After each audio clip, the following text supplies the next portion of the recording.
18 సంవత్సరాలు ఒక అబ్బాయి బ్యాట్ పట్టుకుని గ్రౌండ్ లోకి వచ్చాడు, నిలబడ్డాడు, ఆడుతున్నాడు. 40 రన్స్ కొట్టగలిగాడు.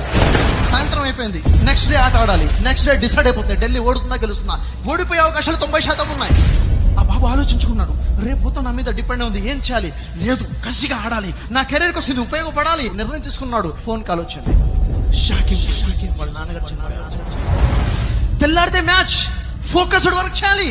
ఫోన్ వచ్చింది, నాన్నగారు చనిపోయారు, ఏం చేయాలి? రాత్రి గడిచిపోయింది, తెల్లవారింది. అతను బయలుదేరాడు. ఇంటికి కాదు, మ్యాచ్ గ్రౌండ్. ఎలా ఆడాడంటే ప్రజలందరూ చూస్తూ ఉండిపోయారు. దాదాపుగా సెంచరీకి దగ్గరగా రన్స్ కొట్టేసి మ్యాచ్ ని బీట్ చేశారు.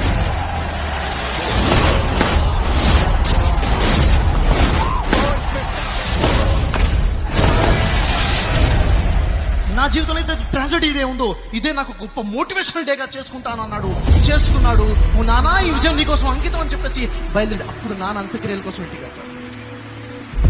ఆ రోజు ఆ బాబు వర్క్ ఎథిక్స్ అంత ఫోకస్డ్ గా వర్క్ చేశాడు కాబట్టి ఈ రోజు ఆ బాబు ఎవరు అనుకుంటున్నారు? Indian captain Virat Kohli.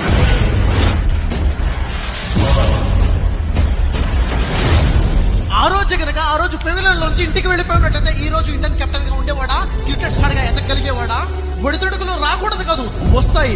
ఊహించనేటువంటి పరిణామాలు కూడా వస్తాయి. ఊహించని పరిస్థితి వచ్చి నిలబడతాయి.